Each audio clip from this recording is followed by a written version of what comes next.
right, everybody. Keith and I are here again for another live discussion here. We're going to be going over a movie we recently saw, Captain America: Civil War, and most likely expect some comparisons to Batman versus Superman, to say the least. It will definitely be there.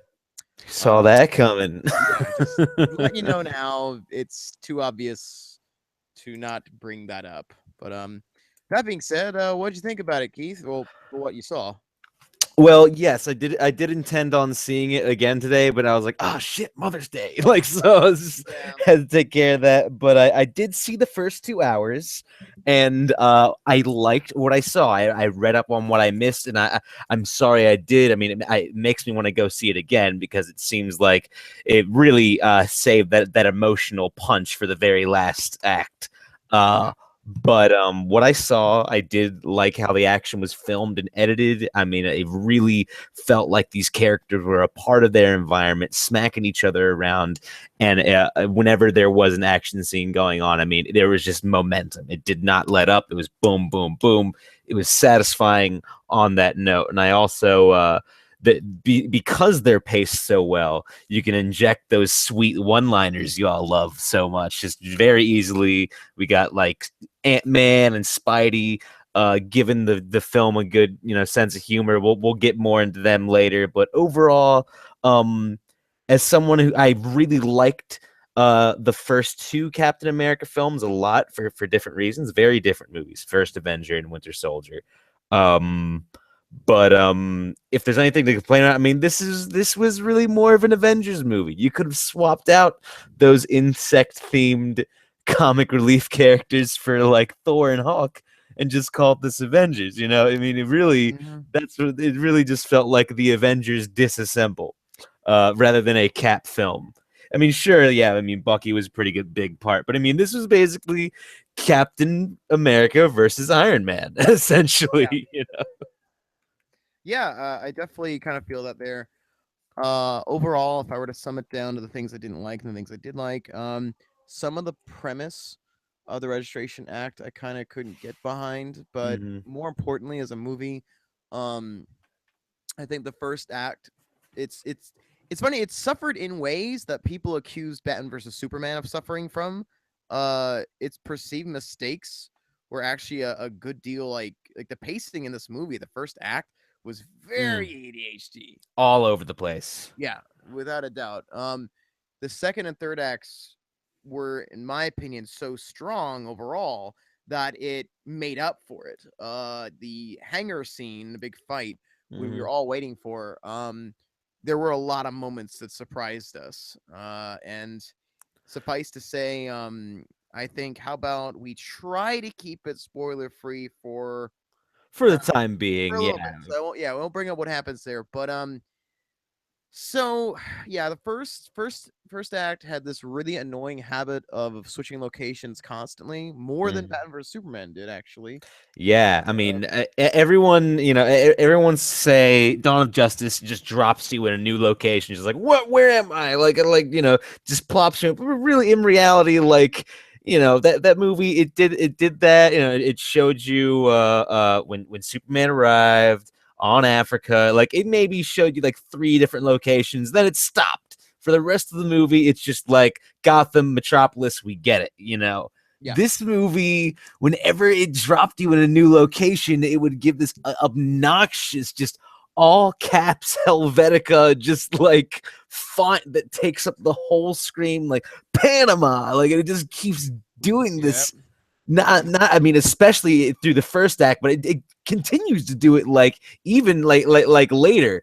But it's especially bad when it's just starting off, because we're just getting a feel for these characters and where they are, in this world, and it keeps going, just like, just it's a globe trotting adventure right out of the gate. It's crazy. Yeah. Yes, it didn't seem too focused, and on top of it, a lot of the locations they kept switching to, they looked very similar. Mm-hmm. And so at that point, it was kind of like I don't really care that we're in, like Brussels or something. Like they could have just said like European, somewhere in Europe. That would have summed up Right. so much of the problem. Like just say somewhere in Europe and then give us some scene changes. We're good. Or maybe just like, I don't know, environmental clues, just like a sign that like says where they are. Maybe they just a little clue in dialogue. Like we don't need to like the fact that they're just like dropping us like it's just not organic, you know. It's not like I'll praise for the action scenes for just having such a great pace to them, but like some of the exposition stuff, it just wasn't paced out super well. So yeah, that first act suffered for that. Yeah. So that was that was one of my big complaints. Then we had some of my other complaints do involve spoilers, so I'll go into them later. Uh, but for other complaints, well, first off, the premise of the Registration Act was at times difficult to really get behind. Mm. Uh, so especially when Tony is trying to argue that the collateral damage of Ultron is somehow the fault of the Avengers, even though if we're gonna place the blame, It's all you him, know, Tony. it's Come his fault, on. completely his fault. Like, how about this? How about instead of worrying, like, if you want to talk about collateral damage, how is there anything in the resolution about building, crazy cyborgs of death? Like that I think's higher on the totem pole than 12 people dying. Do you really not expect when, oh, we can't have anyone die while the city's floating above Earth about to come crashing down? Oh, I guess if the Avengers didn't step in and it crashed down, wiping out all of humanity, that would have been preferable. Right. I don't get it, man. It's like, oh, good, you saved 7 billion people, but 1,000 of them got it's just like it's like everything they do is discredited. But it's like, I mean, they can like I'm sure Tony Stark's helping them rebuild. Like he's got all this technology and shit, all these robots. Like I'm sure, but it just comes down to like there's like this line. It's just cheesy. Just, what that woman's son who gets killed God, Yeah. I guess I mean without avoiding let's just say Scarlet Witch does a thing. She's Scarlet Witch is a pivotal character. We'll get into her later, but there's a line just like Tony Stark, who will avenge my son. Right. Who will Right. avenge it's just like, man, like that's what it takes for Tony to just stop and realize is like, oh yeah, wow. Someone Like could have died. They tried to look. That was something sort of from the from the comic. Like that was sort right. of from the comic where they had the one mom who had the child who died in said catastrophic event. But the event in Civil War was like a was like a lot at the comic book.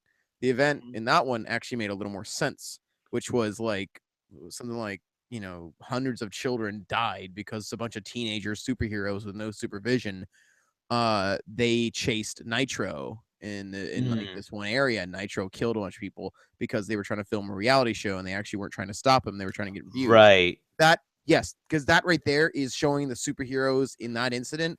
They're reckless and they don't care. They're putting other people in danger that don't have to be. Now, the Avengers in this movie, the reasons why, which again, spoilers, I'll avoid that, but the reasons why the act happened are com- are completely from an accident and the person who or persons or whatever that were involved in this these people dying that caused the resurrection the act to happen they were doing their best.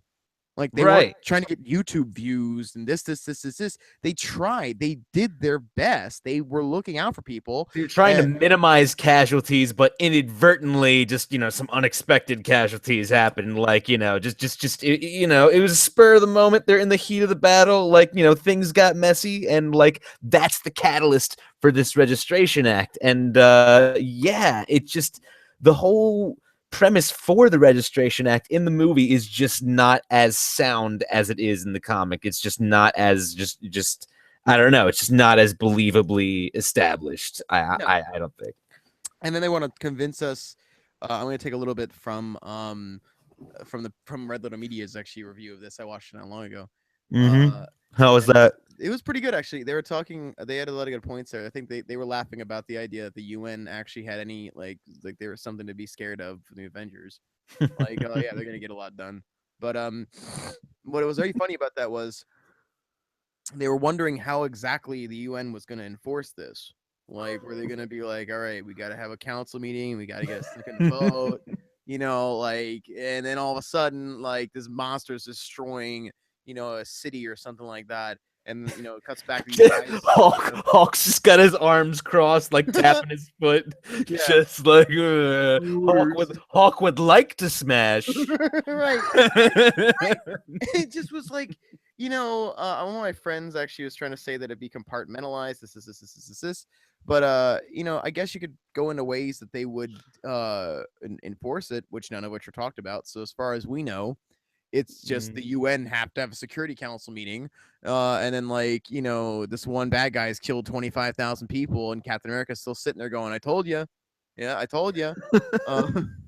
So yeah, I didn't like that very much. And I kind of understand why Tony had the sight he had, because the guy is riddled with guilt. And by the way, in this movie, we're not really getting like the fun Tony Stark we're used to enjoying. No, this is a sullen Tony Stark. I mean, and actually, I actually really like how they introduced Tony in this movie. I am going to give it points for the scene where it's how Tony is introduced. You're looking at it looks like a flashback. You see a clean shaven young Robert Downey Jr. with CG Hollywood magic. We got like a Robert Downey Jr. that looks 20 years younger. Yeah. Right. And he's projecting, he's having this memory with his parents, and it's revealed that he is projecting this memory holographically to a live audience on stage. So it's like Tony's got nothing to hide. He's got no secret identity to worry about, which is why in the Registration Act in the comics, it makes more sense that, Tony's on this side, because in the comics, the Registration Act the biggest thing about that, you're giving up your secret identity. And that's why Spidey is such a big character in that arc, because Peter Parker, he's unmasking himself, like, oh, gasp, Peter Parker, that was kind of a big thing.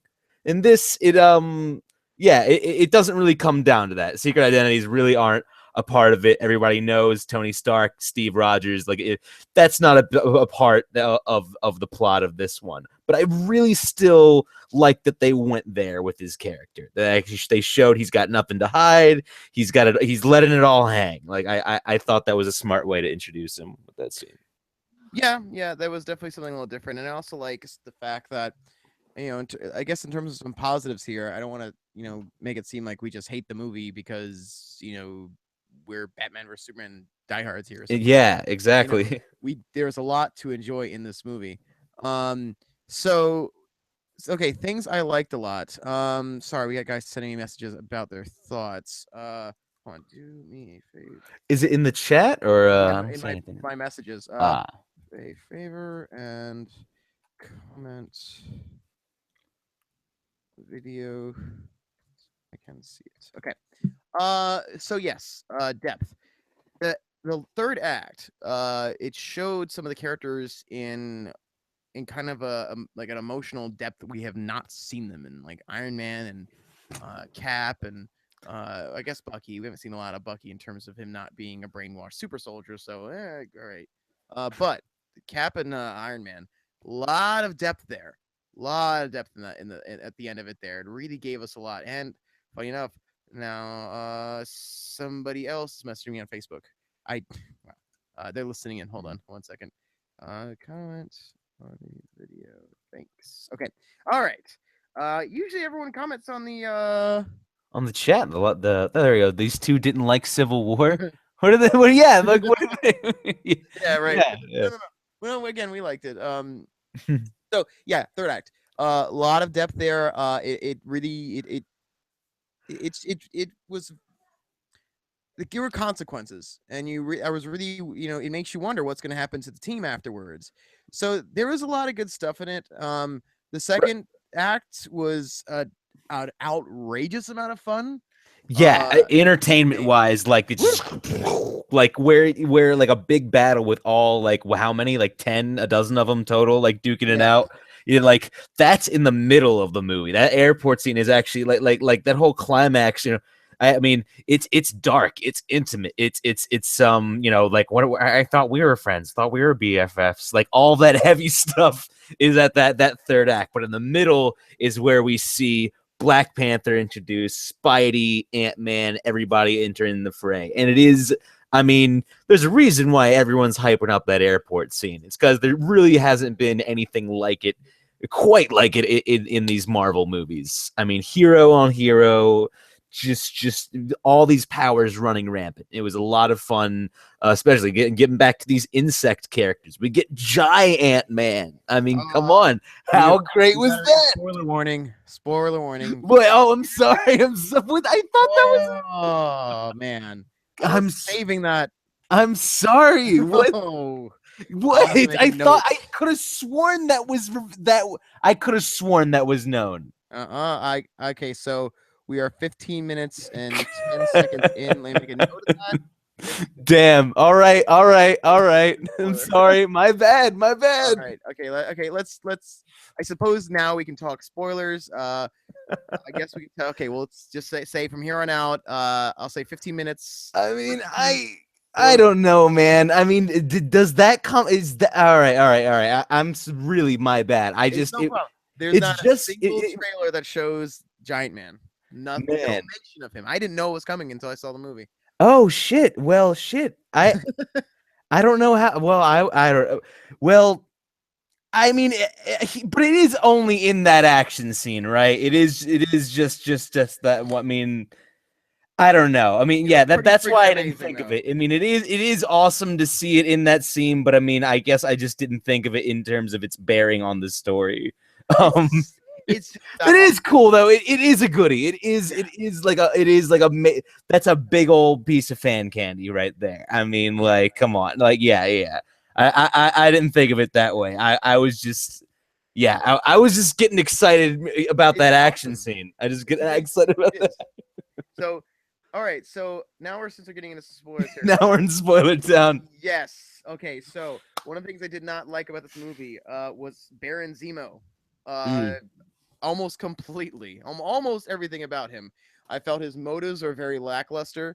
One of my, like, if he hated anybody, don't hate the Avengers, hate Tony Stark. Like he was his family died in Sharkovia, and he blames the Avengers. Well, I mean, the only way you can look at it is this way. You could blame the Avengers for Sokovia because Tony Stark and Bruce Banner made Ultron, sort of. If you can, no, they did. For what it's worth, they did. So, yeah, I mean, yeah, actually, yeah, the death is really on Bruce Banner and Iron Man's hands there. But I feel like they have done that so many times. Like, Tony Stark killed my family. Like, I don't. For me, it just is gotten a little bit stale. Like, I mean, I really think the Tony on Steve stuff, I mean, that is like the heart of the movie. That stuff is like what you want. That's the conflict.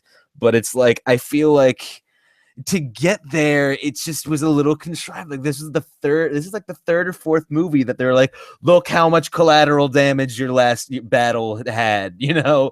Look at all these, look at that big hole you made. Like, right. For like the third time. Like, I mean, I don't know. Yeah, no, I'm with you. Zemo just was not as a villain. Just could have been more, more compelling.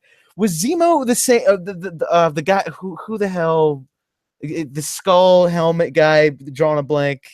He has the purple, like, weird lined, like, outfit going on. Oh yeah. Eyes, and he is one of the greatest villains in the Avengers history, like one of the primary no, I mean, villains. Yeah, but no, but I mean, the guy in the beginning though, who was like, my body don't work like that no more. Crossbones.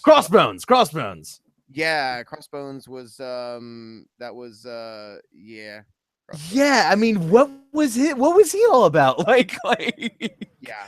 I don't know. Like yeah, like the villain just wasn't. I don't know. I just felt like if we're gonna compare it to Batman v Superman, I think Lex Luthor's presence, like, throughout the movie, really did that's drew you into that character. This I just wasn't really feeling. I mean, I wasn't really feeling the villain so much in this. To me, like the heart of the movie was that Tony v Steve. No, it was. So Zemo was really weak. The amount that they neutered that character was all was in the realm, not as bad, but in the realm of the Mandarin. Like, Mhm. he, Right. Yeah. Not too happy about the Mandarin. like, not as bad, not as like unforgivable as the Mandarin, but he wasn't Baron Zemo in the Didn't slightest. You resemble. could have Yeah. named him something else.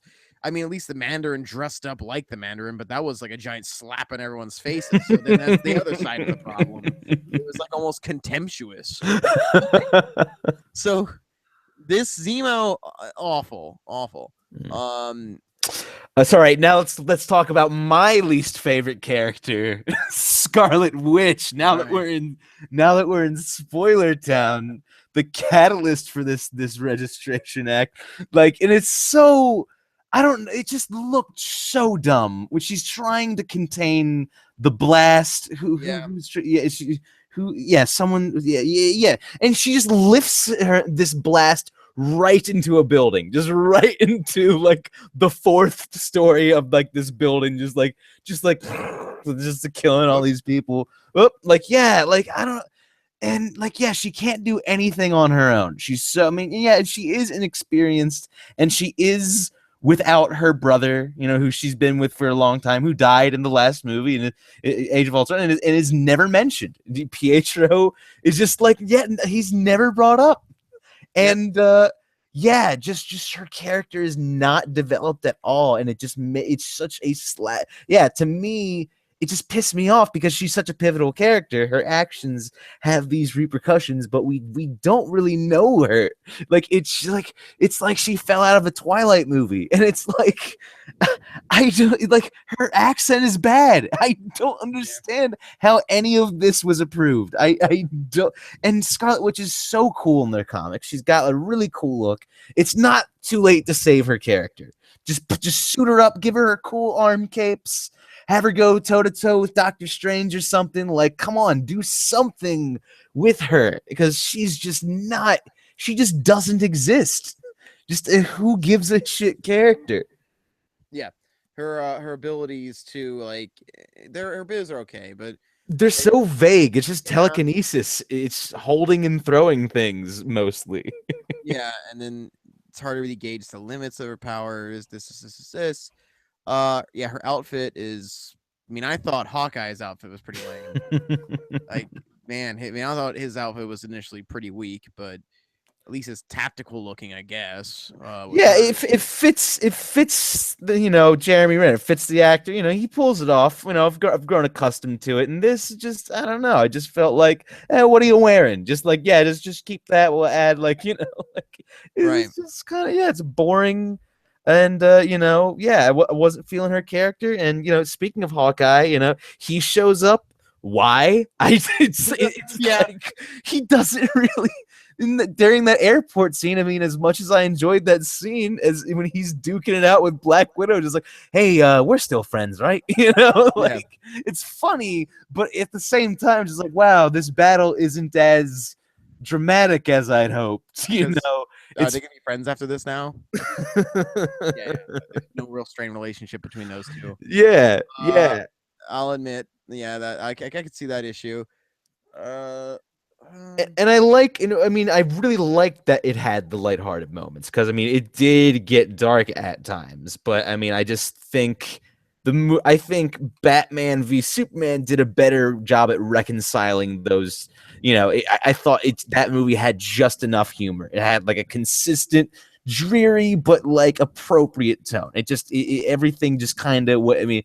You could call it messy, but I mean, it worked. It worked. And this, I just thought it was fragmented. It just felt like the comedy just did. I mean, it meshed really well with the action scenes, but then like the dramatic parts would just like punctuate the scenes every now and then. I didn't hate it. It wasn't like awful pacing or anything, but yeah. I mean, I kind of, I don't know. I kind of like either like a more dark movie overall or a more jokey movie overall. Like I think if there's anything Disney can do, it's lightheartedness, and I'm excited for this. Spider-Man: Homecoming. it's Yeah. kind of funny now that Tony Stark is like a father figure to Peter in like a weird way. Like it suits you. He like see, take a knee, kid. Take a knee, Spidey. Yeah, yeah. I feel like they might. Like, I'd love to have a scene like that coming up, but yeah, I don't know. At the same time, this is a very dreary Iron Man, so it's weird. It's weird to see him palling around with Spidey in the same breath as I want to punch you in your perfect teeth. Yeah. I speaking of Spider-Man, he's something I like. It's something I don't like. Now, what I do like about him is his portrayal. I think he's awesome. I think the comedy about him's great. I like the Mm-hmm. style of comedy. He's not just arrogant guy that's in his 20s, possibly 30s, that's trying to pull off an 18-year-old. He's just a kid that's an awkward nerd. He actually seems like his quips are not him just being cocky. His quips are he really deep down is just some He's just winging it. He's just like he doesn't come prepared with the quips. He's just like, "Hey, I'm Spider-Man." Yeah. Usually you don't talk this much when you fight like that. That's a great. That was pretty sweet. Yeah, seeing this very droll teenage Spider-Man interacting with all these adult characters was a treat. Yeah. So now what I don't like about that was now I understand why he was shoehorned in, but he was shoehorned in. Yes. Definitely shoehorned in this film. I would still rather keep him in, just because we're all comic book fans here, and it's great to have him on board. But it still is he was shoehorned in this movie, so that it's a positive and a negative. The negatives are outweighed by the positives, but it's something to note. Right. He is definitely shoehorned in this movie. They shoehorn. I mean, they also had to shoehorn in Black Panther, and he does have more pertinence to the story. To be fair, like he's not Spider-Man is actually just kind of. I mean, he is out of place. I mean, but we know Spidey. We know we're familiar enough with Spider-Man at this point that they can get away with that. Spider-Man. It's just it's comforting to just see Spider-Man. We don't need too much explanation. It's just nice to see Spider-Man again at the end of the day. Yeah, they established a bunch of things really quickly. They established that he made his own web cartridges really quickly. They established that I did like one little thing that they established specifically, which was his usage of goggles. Yes. That was clever, because all these years when I was reading Spider-Man as a kid and watched the animated series, I was wondering, does he just put white cloth over his eyes? How is that something? And then they turned it into just like sunglasses, and now with this explanation, it actually shows how those lenses are not just see-through, but they're actually something that helps him out because it helps him focus. Right. Yeah, they're a little quick about it. I can't wait to see like more of it in action in the standalone Spider-Man movies. But like, yeah, the first thing I noticed when Spider-Man was revealed in the trailer is like, what are with those weird animated shutter eyes? Like, how are they going to work that in? And I mean, yeah, they're quick about it. But I mean, essentially, like young Spider-Man is so not accustomed to his spider senses, just all this information coming into his eyes. It's combined with his spider sense, he just can't focus. So yeah, his DIY suit just has like these weird binocular attachments that he like made himself, and he's like, I'll make you a nicer one. So like, yeah, it's cool how they work that in there, and it gives him a little bit more of an expressive quality that we love to see from Spidey. Yeah, it also makes more sense of this happening. Again, I didn't care. I mean, I'm not a big stickler over, like, how can this kid make this up? But it makes more sense that Tony Stark made this outfit for Spider-Man as opposed to the Andrew Garfield Spider-Man, who at times is a nerd, at times is a genius, at times is not. He's sociable. He's got all these friends. He's this, and he also somehow by himself handmade the most comic book accurate Spider-Man outfit ever seen on its free time, and the web shooters put on muzzle flares for some reason on them, and then took them off once people realized the first suit and the lights on the things are awful. Yeah, that just took me out. That takes me out a little bit, just a little bit. That it's just like, dude, how do you make that? Like, the web shooters, yeah, okay, it's very scientific. But this one's like, okay, all right, Tony Stark, that makes a little more sense. Yeah. So yeah, he was shoehorned in, but had the quality of the shoehorning, like Yes. how smoothly they got him in there. Got to give my hand to him. Like it was smooth. It was quick. It was like, all right, this Spider-Man's a part of this world now. Like Oh, it was it's very a little silly, yeah. a little late in the game, but whatever. He's on board. We love it. Great shoehorning. Some of the best shoehorning in a comic book movie. Good, just done well. Um, there's other ones that are not quite as good. But yes, the shoehorning of that. We got another comment. I just got a comment from someone asking if it's spoiler free. Well, no, Not anymore. Not anymore. tell them that. Oh man. Yep, yeah. So, um, hopefully, I think people are gonna be able to go back to this one because a lot of people haven't seen it yet. Yeah, Um, true. this is like hot on the heels of it. I'm gonna go see it a second time. Maybe. Yeah. Me too. I really would love to get if we could get people if we could get a live debate going, just get another two people on Team Civil War because I mean, although we did like this movie, we're finding a lot of things to like and you pick apart about it. I mean, overall, we can see that like yeah, I think Dawn of Justice was in fact a stronger film, despite what you would just hear the general critical and audience consensus. I mean, they are comparable movies that they're different. They're both worth seeing, but if we had to pick one, like yeah, I'll go for the one that I really just was really hit by the music and the imagery and just Oh my like God, the yeah. lines. Just I really just a lot more of that movie stuck with me. Oh, And absolutely. yeah. I am with you on that one. In fact, one of the things that's going to annoy me the most is the fact that the things that people again attacked Batman versus Superman so harshly over, this film did worse. Like Mm-hmm. in those departments, and it's not because it was a bad film. Yeah, pacing is kind of a pain in the neck sometimes, but this film, if you want to make a big deal out of those things, if there are a deal worth making, um, this movie actually had those issues and more in certain places. Um, people want to bring up that Diana or Wonder Woman was shoehorned into Batman vs Superman. At least she has some sort of a build up. Yeah, she was used. She was used sparingly, but she's an important character. She shows up at the most dangerous confrontation, and with her help, they're able to overcome it. It's she did. Yeah, there wasn't a whole lot of her, but she served her purpose. I Right. thought. Right. And so at least they paced it a little bit more with the Spider-Man thing. It was like, well, we got the rights. Even if we put him in this film, people are gonna like him. Let's just make sure we do good. They could do a good Spider-Man. There you go. But You I get a don't think anyone. single taste. You just get it's a little bit of Spidey. Yeah. So people are gonna say that this tried. Oh well, this one guy earlier was arguing with me, and I was telling you this on the phone earlier that he was trying to bash Batman vs Superman and saying this was incredible. And this is a good movie. I like it, but to say that Batman vs Superman was bad in certain areas, I said certain areas that this did also have problems. And I was telling him that this movie had some pacing issues in the first act, and he said how because he said they said quote unquote there's no way it could have bad pacing issues because they already established a universe in the past. Okay, you're missing. I don't think you understand what that comment means. Like that's what I was trying to tell him. Like you don't understand that.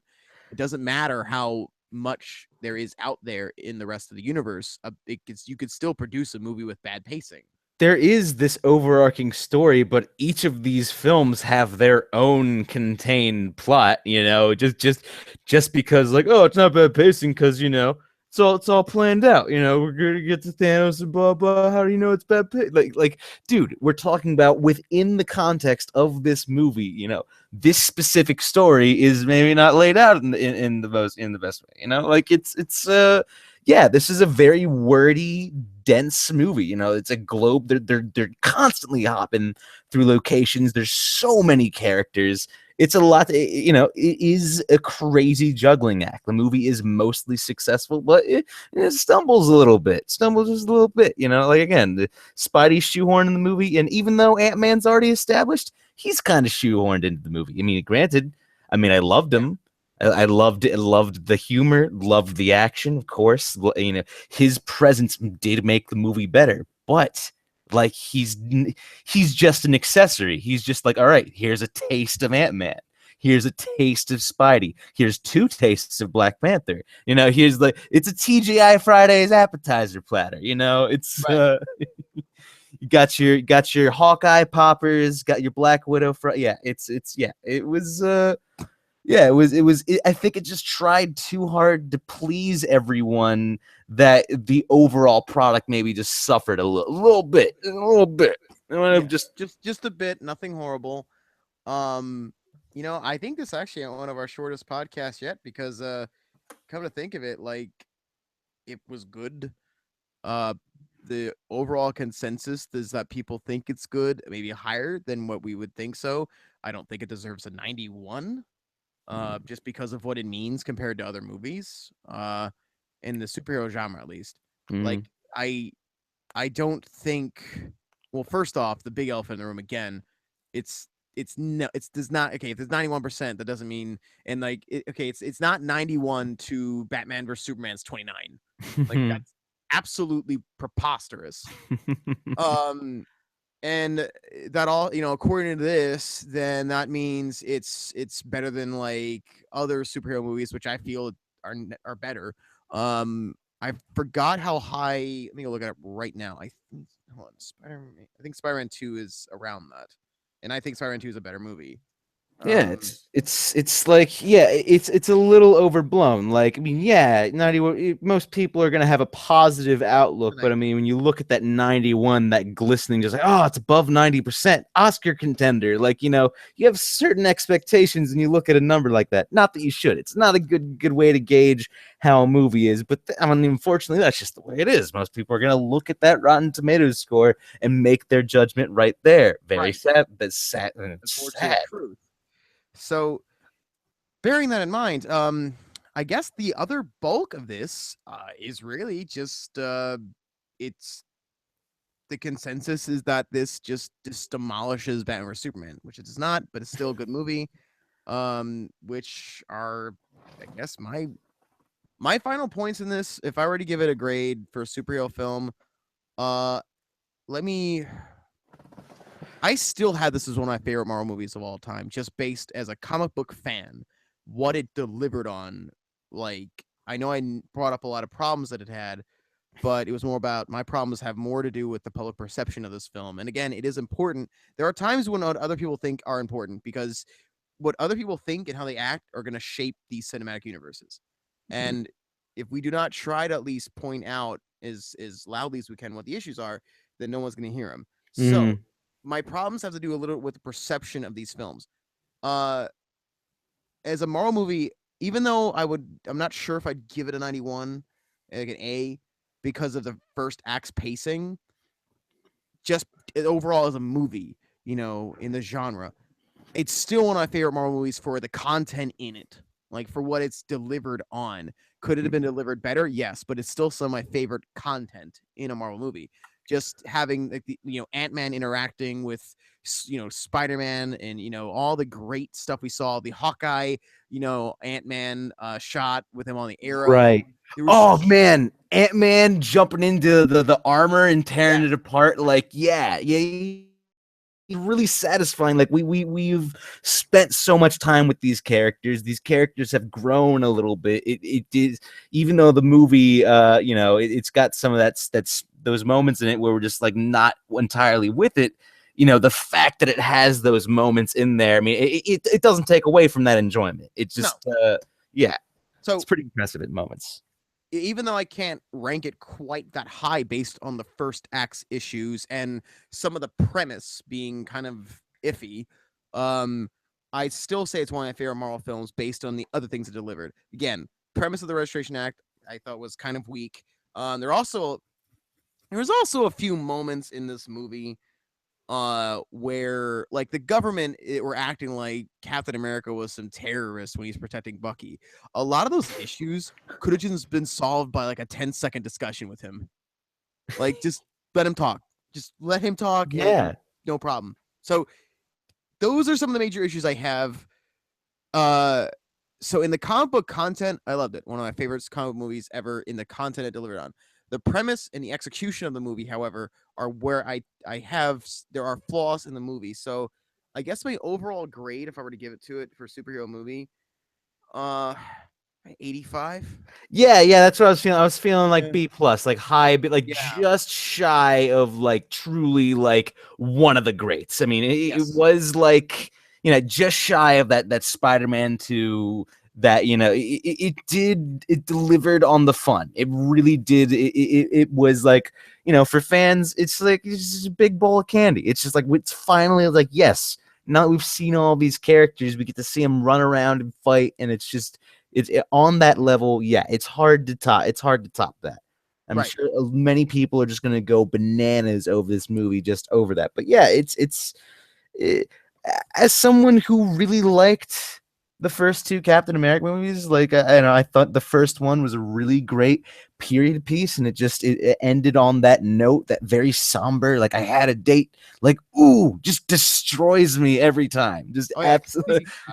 The Winter Soldier, also very good, very tense, like political thriller. It had a lot of moral ambiguity, and I thought that was very tight. And this, I think it was so stuffed with characters, and as well as the events from other Marvel movies, that it started to feel a bit crowded, even Yeah. though we have. Speaking of the date, this I don't mean to cut you off, but this actually matters to what we brought up, and it's something we all forgot about. Both we forgot about this earlier. Um, you brought up the I had a date thing. Yeah, we totally forgot. Oh yeah. We totally forgot Let's it. talk about Peg for a bit. Yeah. Like this, we keep. It's like that's kind of important to him. Yes. This is a Captain America film, which it doesn't feel like it is. But his love interest totally died, and now he's trying to get with his first other post thaw love interest, which happens to be her granddaughter. Yeah. Granddaughter? Yeah, that's just it's a mess. Listen, okay, they I had forgot a, about it. they had a scene where they went to the funeral. Like the movie just comes to a screeching halt. Hawkeye's everyone's just at Peggy Carter's funeral for a second. It's weird. That's the Yeah. only major character death in the movie, and it's off screen. It's Yeah. in a bed somewhere. Yeah. Peggy Yeah. Carter had her own show. Like, Right. what the hell? Like, Right. So when she was like one of the most important people in the first movie, and she's gone. And then on top of it, okay, now I'm thinking about it. The one last thing I like to bring up is a slight criticism, but in terms of the overall cinematic universe, I'm okay with this. Is that after this giant horrific Civil War thing happened, and all this stuff went down, no one has died. no one. No one. And oh on my wings. god, that airport scene, as much as we love it, I mean, it's so preposterous that Tony Stark just evacuated the area like right before they threw down there. Just right, like I don't. It's that they're at an abandoned airport. Like essentially, it's all this damage now. The movie talks like, wow, when all these buildings explode, people really die, and then they go do that, and they just go, let's tear more shit up. I'll just make sure everyone's out. Then it's okay to destroy this airport, right? It's not. It's again, it hurts. It's inconsistent. It's weird. Yeah, we're just now recalling these moments. We're now like recalling these moments that just didn't fit in the puzzle as well as the other parts did, and it's just like, yeah, it's these parts do stick out. It's weird. We don't even see Peggy's face. I mean, we see a picture of her, but at least she showed up in Winter Soldier. There's that scene where he visits her on the bed. He's like, I haven't you're my best girl, or like says something like that. Again, he talks about the dance again. Oh, heartstrings. Just like that's I felt like Steve just kind of got a little lost in the mix. Even though Bucky is such a important character, we now have all these other characters that have to be important, like Scarlet Witch and Tony Stark, and it's takes away from Steve. It doesn't really feel much like a Cap movie, honestly. Yeah. Also, what exactly did Peggy's death do for the narrative of the story again? Just they're sad, I guess. Right, it did nothing. And people get upset about some of the stuff in Batman vs Superman. We had an entire scene dedicated to her funeral. Mm-hmm.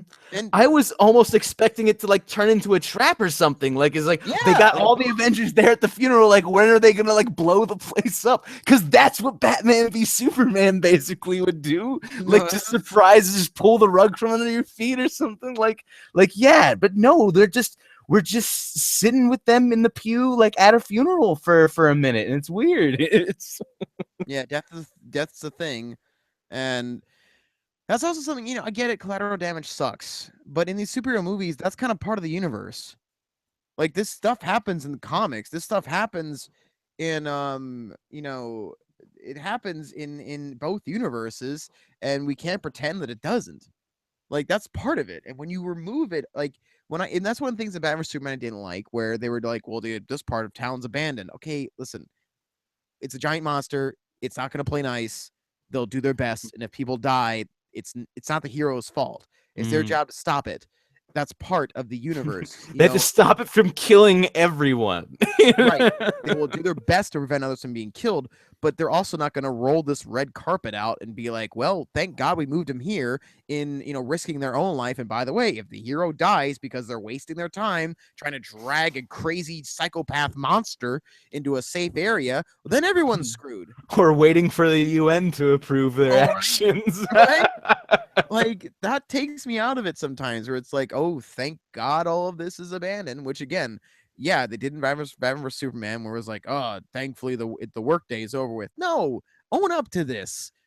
People are gonna die, and that's part of what gives this depth. Like this is a monster we're dealing with here. And in this movie, the Crossbones thing, it was like, oh, a few people died here. Yeah, but what if Cap did die and someone like him was able to run rampant? Or like he did die and then something like, well, I don't know, Thanos shows up. Wait, oh yeah, he is gonna come. Oh yeah, right. So like, what if he's our line of defense here, and they were trying their best. Cap was prepared to even try to block that. He didn't even try to just protect himself. He's always looking out for the little man. But if him and other people that didn't die, and a few others did die because of a suicide bomber, that is some collateral damage. Sadly, Yeah. But it makes the battle have depth. Like, yeah. No, it's the suicide bomb. I mean, that's the Granny's peach tea. Like that scene. Oh, yeah. I mean, as crazy and like as it is, all of those deaths really did. I mean, just like, wow, the movie just keeps going darker. And I felt like that's kind of what this might have needed a little bit more of, even though we love that lighthearted scene. I mean, I don't want to diminish any of the second act, because really, I mean, that's what you gotta see. You gotta see this crazy action scene. But like, I don't know if they just kept the darkness going, if people like kept dying, if like Tony and it just kept getting more desperate, I would have like bought it more. I would have because okay, and here's another thing. Briefly, Tony's relationship with Pepper Potts is mentioned, is not seen. Their relationship is on the skids again. Why? Because the writers demand it. Because everything was hunky dory. He blows up all of his Iron Man suits. She's like, I love you, Pepper. Gonna make it work out. They just can't make it work out. Like, I don't know. And they could have used that, though. Like, Tony is a lonely man. Like, no parents, no lady in his life. But they just don't go as dark as that. It's there. They just don't commit to it. I don't know. Yeah, and Pepper, like, okay, what happened? Like, the whole thing about Iron Man 3 was like, now it even, when him saying that, like, summing up the events of Iron Man 3 to like when he brought that up, like that's even him basically pointing out how bad that movie was. Right. Right. That's essentially just like, I blew up all my suits. I don't want to talk about it. Like Iron Man 3, don't Yeah. We'd like to forget about Iron Man. He did, because he's like, I forgot how it was brought up, but yeah, it brings up like he blew all the suits up and something involving Pepper, and now they're on the outs. Oh. What happened to that paranoia then? Like, what happened to those terrors and shit he was having? Like, where did all that go? Because I thought that blowing up the suits somehow fixed it, which doesn't make sense, but apparently it did. Uh, like removing his defense, I don't understand that. And on top of it, you know, if you want to avoid collateral damage and you really, really want to do that, why don't you just build another army of Iron Men to follow the Avengers into battle Oh and just yeah. protect people? Yeah, I mean, shit. That's what Ultron and his drones is just shit. Just make some good drones, Tony. Make some like just ones that just do what you say. Don't make a sentient like yeah. No, he didn't even have security drones outside his own damn house. After he Right. gave a terrorist his address, he was like, "Hey, buddy, here's my address. Come blow my ass up," Yeah, and he did. headstrong. I'll He bet take did. you on. Thank you, Tony Stark, super genius. Yeah. So yeah, all right. Well, I think we can both agree that I think come to think of it, let's Captain America 3 has a moment where that movie bashes Iron Man 3. Just now I'm just realizing how meta this gets. That I think that makes the movie better. Like, it just admits how dumb it is. It just points out how yeah, even it admits is like, yeah, let's just write that Iron Man even thinks it's stupid. You know? Yeah, no, I mean it was so silly. The movie ended just like let's turn the fire that's these Iron Man suits that could help save the world. We'll just turn them into fireworks because it's cute, you know.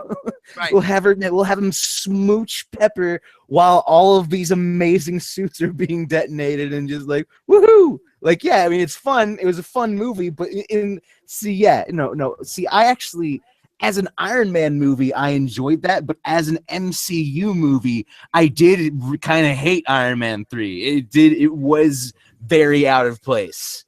Yeah. It was I kind of like the villain, I like the action, but like as a piece of the Marvel puzzle, it was just kind of just like it was warped. It just didn't quite fit. The Mandarin. I mean, I know. Yes. Not that villain. No, that's not the non-villain. Yes. The Mandarin totally dropped the ball with the Mandarin. All that hype just for a gag. I mean, yeah, it was total goof. It was complete step on banana peel, preposterous. It was just I mean, even Hail to the King, the short here like that short that was from Ragnarok, Thor Ragnarok. That they even made a short basically apologizing for the Mandarin, like saying, hinting that, oh no, there's a real Mandarin, whatever it is. We could save this. We could save this. God. So yes, I did like that. This movie now it's just processing right now. It totally did make a jab at Iron Man 3.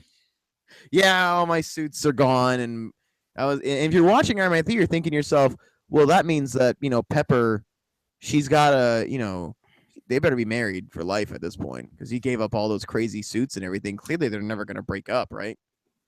Oh wait, they totally did for reasons they didn't really want to talk about. Like they had him on a teleprompter, Pepper's name, and it made him upset, and it was like, okay, yeah, it was just why? Why? It was just so like contrived. That's why I think Robert Downey's performance just kills it in this movie. I think even though this is a bleak Tony Stark, I think his performance sold it. But the writing, his motivations, his just these things that are forced. It just like we need their relationship to be bad. Why? Because she's not in the movie. We need to explain why she's not around.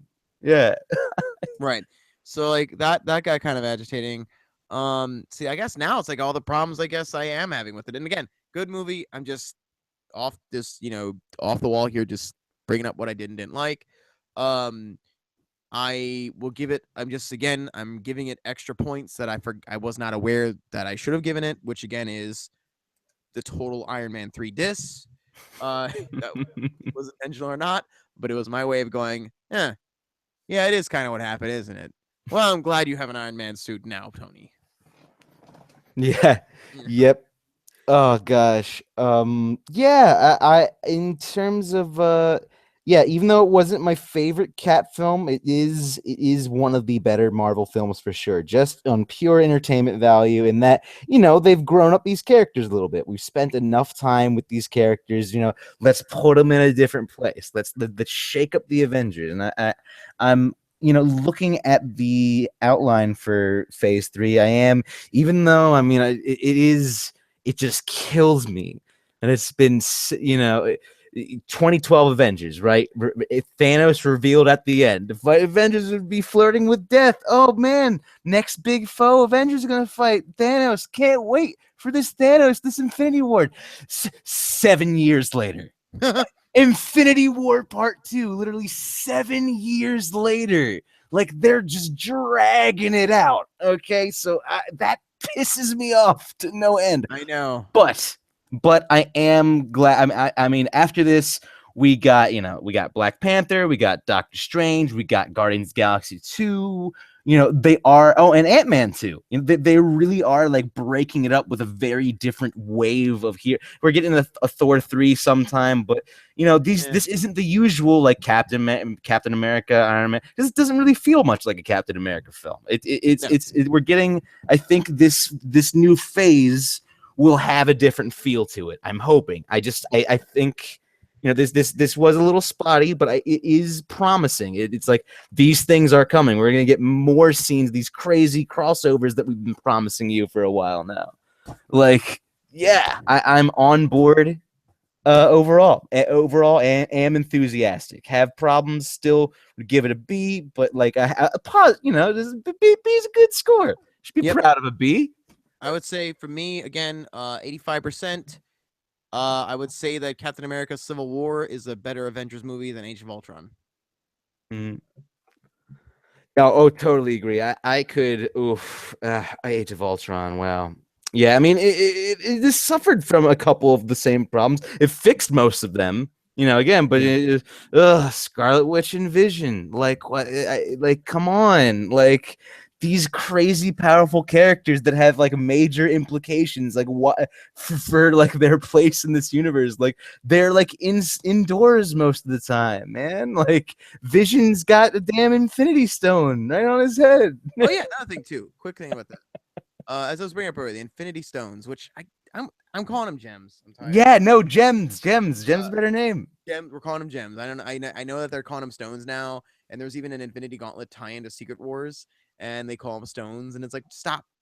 They're the Infinity Gems. Anyways, as a person who has a gigantic collection of Thanos stuff, I have just looking up my rack right now, things they're just sitting there. I have Infinity Gauntlet, I have Infinity Gauntlet Aftermath, I have Infinity War, Infinity Crusade Part 2. I have the Return of Thanos, I have Thanos Quest. I have a ton of stuff related to this, and even I'm having trouble following what's going on with like what gems are what in this universe. I'm pretty sure like when there's a line in the movie where Vision goes, I don't know what this gem does, blah blah blah. What do you mean? Thor flat out told everybody in the Age of Ultron. He explained exactly what that thing was. Did no one tell him? And then on top of it, if it is so powerful, I know it looks cool on his forehead and all, but isn't that like one of the least like defensive places to put an Infinity Gem? It's just I'm a more of a reason to rip off this guy's head. It's just kind of like, hey, come kill me. Yeah. Come take this amazing thing that's giving me my power. Right. So there. Yeah, so like Thanos has like a chalkboard of all of his plans to get the Infinity Gems. I almost said stones. I almost said it. Infinity Gems. Look over there. Like, that's part of the plan. Just like tell Vision to look over there. Yeah, he's got these master plans on this like cosmic chalkboard, but like he has one for Vision to get I guess his is, I forgot which one it is. I don't care at this point, but whatever his gem is, like his is 2 steps. 1, punch Vision. 2, take stone. Like, that's it. Yeah, like the only thing that I can think of, like, is like, I don't know what these stones do. I mean, I guess they're gonna like save it for, I'm hoping just like, this one controls time, like so.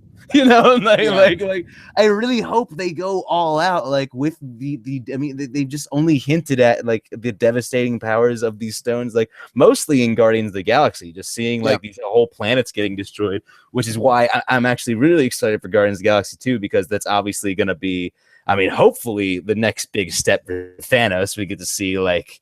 You know, because the Guardians movies make it lets them just like, all right, now we can go outside of Earth, we can see what's happening at this part of the, you know, this part of the galaxy. So I'm hoping we're gonna get some good Thanos stuff, some good Infinity Gem stuff, like Yeah. hopefully like some major things to look forward to.